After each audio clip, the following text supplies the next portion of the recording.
Hello दोस्तों, कैसे हैं आप सब। तो दोस्तों स्वागत करते हैं आपका एक और नई वीडियो में। और आज की इस वीडियो में दोस्तों हम लोग सीखेंगे स्क्वायर रूट निकालना। ठीक है। तो दोस्तों देखिए, जो स्क्वायर होता है वो किसी भी नंबर का जो मल्टीपल होता है। मतलब अगर एग्जांपल के लिए हम लोग लेते हैं कि 3, कि 3 का स्क्वायर क्या होगा, तो 3 को अगर आप 3 से मल्टीप्लाई करते हो तो वो 3 का स्क्वायर होता है। ठीक है। तो आज हम लोग का स्क्वायर नहीं निकालेंगे, स्क्वायर रूट निकालेंगे। मतलब आपके पास नंबर दिया गया है और उससे आपको पता करना है कि ये किस नंबर का स्क्वायर है। ठीक है। और इस चीज को हम लोग दो तरीके से फाइंड कर सकते हैं दोस्तों। पहला तो है हमारा जो फैक्टराइजेशन मेथड, और दूसरा है हमारा डिवीजन मेथड। जो फैक्टराइजेशन मेथड है दोस्तों वो काफी इजी होता है, वो लगभग लोग कर सकते थे। बट जो डिवीजन मेथड होता है वो लगभग लोग नहीं कर पाते, बहुत कम ही लोग करते हैं जो डिवीजन मेथड। और इस तरीके को बहुत मतलब कम लोग यूज करते हैं अपने क्वेश्चंस को सॉल्व करने में, क्योंकि वो थोड़ा सा टफ होता है। तो आज हम लोग इस वीडियो में उसी डिवीजन मेथड के अनुसार हम लोग स्क्वायर रूट को फाइंड करना सीखेंगे। ठीक है। तो चलिए हम लोग वीडियो की ओर बढ़ते हैं। और ये अगर आपने अभी तक मेरे चैनल को सब्सक्राइब नहीं किया है तो मेरे चैनल को सब्सक्राइब करें। साथ ही साथ बगल में जो बेल आइकन है दोस्तों उसको भी प्रेस करें, ताकि आने वाली वीडियोस की जो नोटिफिकेशन है वो दोस्तों सबसे पहले आपको मिल सके। ठीक है। तो चलिए बढ़ते हैं दोस्तों वीडियो की ओर। तो दोस्तों जैसा कि हम लोगों ने देखा या फिर सुना क्या, कि जो हम लोग स्क्वायर रूट निकालते हैं दोस्तों वो दो मेथड से निकाला जा सकता है। तो पहला हम लोगों ने क्या मतलब जाना था कि फैक्टराइजेशन मेथड से, और दूसरा हम लोगों ने देखा था डिवीजन मेथड से। तो एक बार फैक्टराइजेशन में आपको मैं करके दिखा देता हूँ ताकि आपको क्लियर हो सके कि क्या फैक्टराइजेशन और क्या डिवीजन। ठीक है। तो फैक्टराइजेशन मेथड करने के लिए हम लोग जैसे एग्जाम्पल पे लेते हैं हम लोग एक 144। ये मैंने नंबर लिया, इसको पहले फैक्टराइजेशन से हम निकालते हैं इसका स्क्वायर रूट। तो जैसे कि आपको पता होगा फैक्टराइजेशन का मतलब होता है सिंपली आप यहाँ डिवाइड करो, 2 से लेते हैं पहले, 2 7 जा 14 एंड 2 2 जा 4। देन यहाँ पे फिर से आप ले सकते हैं 2 से, 2 3 जा 6, 1 बच गया, 2 6 जा 12। देन फिर आप यहाँ पे 2 से ले सकते हो, 2 से लो आप यहाँ पे 18 बार में, इसको यहाँ पे लेके चलते हैं। ठीक है। यहाँ पे 18 हो गया था आपका। फिर यहाँ पे आप 2 से ले लो 9 बार में, फिर यहाँ ले लो आप 3 से 3 बार में। तो इस प्रकार से आप फैक्टराइजेशन किए। तो यहाँ पे आपको पेयर बनाना है, सिंपल सी क्या बात है, पेयर। तो यहाँ से यहाँ एक पेयर बन रहा है, और इसका आप इससे एक पेयर बन रहा है, और इसका इससे एक पेयर बन रहा है। ठीक है। फैक्टराइजेशन का मेथड का मतलब ये था कि पेयर आपको बनाना है। तो यहाँ एक पेयर से यहाँ पे 2 निकाले, और एक टू इन दोनों में से एक 2 निकालेंगे, और ये 3 और ये 3 में से एक 3 हम लोग निकाल लेंगे। इनको मल्टीप्लाई करो आप, 2 2 जा 4 3 जा 12, यानी कि 12 का जो स्क्वायर है वो आपका 144 होगा। ये हम लोगों ने इसको फैक्टराइजेशन मेथड से किया। और अब इसी को हम लोग डिवीजन मेथड से भी चलिए करके देखते हैं। तो दोस्तों डिवीजन मेथड सीखने से पहले आपको जो है टेबल याद ही होगा। यहाँ पे मैंने कुछ लिख रखा है, आप समझ रहे होंगे कि ये क्या है। ठीक है। तो डिवीजन मेथड सीखने के लिए आपको टेबल पता होगा। तो यहाँ पे मैंने लिखा है ऊपर में 1 का स्क्वायर, फिर 2 का स्क्वायर, 3 का स्क्वायर, 4 का स्क्वायर, 5 का स्क्वायर, 6 का स्क्वायर, 7 का स्क्वायर, 8 का स्क्वायर, 9 का स्क्वायर। ठीक है। तो ये स्क्वायर क्या होता है, स्क्वायर बताया है हम लोगों ने क्या, कि जैसे मान लो 9 का स्क्वायर है तो 9 को आप 9 से मल्टीप्लाई करो तो कितना आता है 81। तो ये इसका स्क्वायर है। जिस नंबर को आप उसी नंबर से मल्टीप्लाई करते हो वो उसका स्क्वायर निकल के आपके सामने रख देता है। ठीक है। तो ये आप टेबल्स या इतना तो आपको याद ही होगा, टेबल 10 तक टेबल किसको याद नहीं होता है। ठीक है। तो जैसे 5 5 25 आता है, 6 का टेबल में 6 6 36 आता है, 7 का टेबल में 7 7 49 आता है। ये तो आपको याद ही होगा, ये याद होना भी चाहिए, तभी आप डिवीजन मेथड से कर पाओगे, या फिर आप फैक्टराइजेशन मेथड भी कर पाओगे अगर आपको टेबल याद है तो। अब इसमें क्या करना है, जैसे यहाँ पे आप देख पा रहे होंगे कि नंबर है हमारा 144।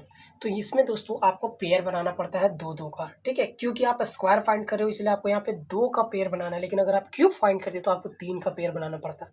क्यूब का मतलब क्या होता है, अगर 2 का क्यूब निकालना है हमको तो 2 इंटू 2 इंटू 2, तो 2 का क्यूब कितना हो जाता है, 8 हो जाता है। ठीक है। तो ये तो बात की बात है, लेकिन अभी आपको जानना है कितना कि पेयर हम लोगों को 2 बनना चाहिए। ठीक है। तो 2 पेयर कैसे बनेगा, जैसे यहाँ पे 144 है दोस्तों, तो यहाँ पे राइट साइड से लेंगे हम लोग। तो ये 2 पेयर बना, लेकिन इसका पेयर नहीं बना तो इसको ये एक ही रहने देते हैं। बट 2 पेयर बनाना है। मान लो अगर यहाँ पे रहता है आपको 1 2 5 6, तो ये एक पेयर बनता, ये एक पेयर बनता, बट अब वो नंबर है नहीं, हमको निकालना है पहले इसको। ठीक है। तो पहले इसको कैसे निकालते हैं चलिए देखते हैं। तो देखिए दोस्तों, सबसे पहले हमें 1 लाना है। तो 1 जो है वो किसके स्क्वायर में आता है, 1 यानी किसकी टेबल में आता है, तो 1 1 की टेबल में आता है, 1 1 जा 1। तो पहले आप यहाँ लो 1 1 जा 1।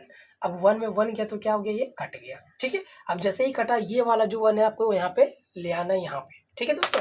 तो यहाँ पे जब हम लोग इसको ले आते हैं तो 1 और 1 को यहाँ पे आप ऐड करो 2, फिर से समझिए 1 1 जा 1, 1 में 1 कट गया, और यहाँ पे जो 1 है ये आपका जो क्वोशंट दोस्तों, उस क्वोशंट को यहाँ रख के आप इसको ऐड कर देना है।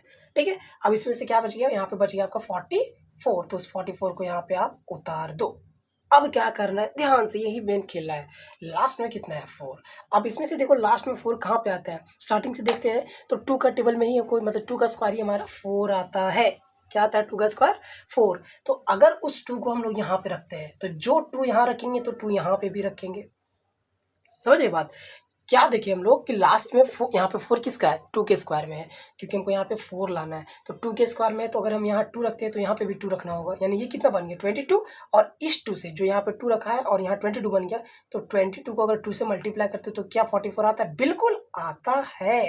तो 22 2 जा 44 कट गया ना। तो इस प्रकार से ये जो 12 होगा वो हमारा स्क्वायर रूट होगा। ठीक है, समझ में नहीं आएगा फर्स्ट बार में, बहुत कचकच होता है। चलिए अगले क्वेश्चन की ओर बढ़ते ताकि आपको इजीली समझ में आ सके। तो दोस्तों बड़ा ही मज़ेदार क्वेश्चन आ गया, क्योंकि इसमें आपको काफ़ी कुछ और क्लियर हो जाएगा। कैसे वो देखते हैं, जैसे कि आपको पता है ये पेयर बनेगा, इसका पेयर बना नहीं है, तो पहले आप 3 देखना है कि आपको किसके टेबल में आता है। याद रखना कि आपको स्क्वायर लेना है। यहाँ पे जो हम लोगों ने पहले 1 1 जा 1 किया था वो स्क्वायर था, यहाँ पे 2 2 जा कर ही पड़ेगा, 3 3 जा, ऐसा नहीं कि 3 1 जा 3, ऐसा नहीं कर सकते आप, क्योंकि आप स्क्वायर रूट निकाल रहे हो तो आपको स्क्वायर में ही देखना है। क्या हम बोलना चाह रहे हैं समझते हैं। यहाँ पे हमको यहाँ पे 3 लाना है। देखिए लास्ट में 3 किसी के पास है, देखिए आप ध्यान से, नहीं है 3 किसी के पास। 1 आता है लास्ट में, उसके बाद 4 आ जाता है और हमको 3 लाना है यहाँ के बीच में ही, यानी कि 2 का टेबल ले सकते हैं क्या, 2 का स्क्वायर 2 2 जा 4 नहीं, तो हमको 1 ही लेना पड़ेगा दोस्तों। क्यों, क्योंकि 3 हमको लाना है और यहाँ 3 नहीं है, 4 आ गया है, स्क्वायर है 2 2 जा 4, तो यहाँ पे हम लोग 1 1 जा लेना पड़ेगा, ये नहीं लेना पड़ेगा क्योंकि ये ज़्यादा हो रहा है, तो ये लेंगे हम लोग। तो यहाँ पे भी 1 1 जा 1 ही लेंगे। ठीक है, और 3 में 1 गया तो क्या बच गया 2, और इस 1 को यहाँ पे हम लोग ऐड करेंगे, जैसा कि आप पहले भी देखे थे। तो 1 + 1 कितना हो गया आपका 2 हो गया, और 3 में 1 गया तो 2। अब इसको यहाँ पे उतार दो आप, ये 2 का पेयर बना गया, बिल्कुल बन गया। अब 22 हमको लाना है। क्या लाना है दोस्तों, 22 लाना है। तो देखिए यहाँ पे कि 22 कैसे आएगा, इस 4 को भी आप यहाँ पे उतार दो। ठीक है, और अब देखो यहाँ पे 4 किसके किसके टेबल में आता है। ठीक है, तो यहाँ पे जैसे देखते हैं आप 4 है, लास्ट में 4 किसके टेबल में आ रहा है, तो 2 के स्क्वायर में आ रहा है। ठीक है, तो अगर हम यहाँ 2 रखते हैं, मतलब यहाँ पहले 2 है, वहाँ पे एक तो और 2 रखेंगे और यहाँ पे भी 2 रखेंगे, तो उस 2 को इससे मल्टीप्लाई करना पड़ेगा। फिर से समझिए, लास्ट में 4 हम देख रहे हैं कि यहाँ पे है, तो हम यहाँ पे 2 है, तो यहाँ पे हम अगर 2 लिखते हैं मतलब वो 22 बन गया, और यहाँ 2 लिखेंगे तो यहाँ पे भी 2 लिखेंगे, तो उस 2 को 22 से मल्टीप्लाई करना पड़ेगा, और मल्टीप्लाई करने पर इतना आना चाहिए। तो 22 को 2 से मल्टीप्लाई करते तब तो 44 आता है, लेकिन हमको लाना है 224। तो अब यहाँ से आगे बढ़ते हैं हम लोग कि यहाँ 4 के बाद अब यहाँ 9, हमको लास्ट में 4 देखना है, तो यहाँ पे नहीं है 4, यहाँ पे है 8 में, तो यहाँ पे 2 है, तो अगर यहाँ पे हम 8 रख दिए तो यहाँ पे भी हमको 8 रखना पड़ेगा, यानी कि 28 को 8 से मल्टीप्लाई कीजिए आप। ठीक है, अगर 28 को 8 से मल्टीप्लाई कर लेते हैं तो आना कितना चाहिए 224 आना चाहिए। तो 8 8 64 का 4, हाथ में 6, 8 2 16 16 और 4 20, 16 और 6 22 होता है। तो इस प्रकार से आप देख पा रहे होंगे कि 2 2 4 जो है कम्प्लीटली कट गया, और इस प्रकार से हम लोग कह सकते हैं कि ये 18 का स्क्वायर है 324। क्लियर हो गया ना। तो इस प्रकार से आप भी डिवीजन मेथड को यूज़ करके स्क्वायर रूट निकाल सकते हो। ये हम लोगों को वीडियो ज़्यादा लंबा हो ना जाए, इसलिए आपके 2 ही क्वेश्चन करके दिखाया, और आगे हम लोग 4 डिजिट के नंबर्स को भी देखेंगे। ठीक है, तो आज के लिए बस इतना ही, मिलते हैं नेक्स्ट वीडियो में। तब तक के लिए अगर चैनल को सब्सक्राइब नहीं किया तो चैनल को सब्सक्राइब कर ले, इसी प्रकार के वीडियोज़ आपको मिलते रहेंगे। ठीक है, टेक केयर, बाय बाय।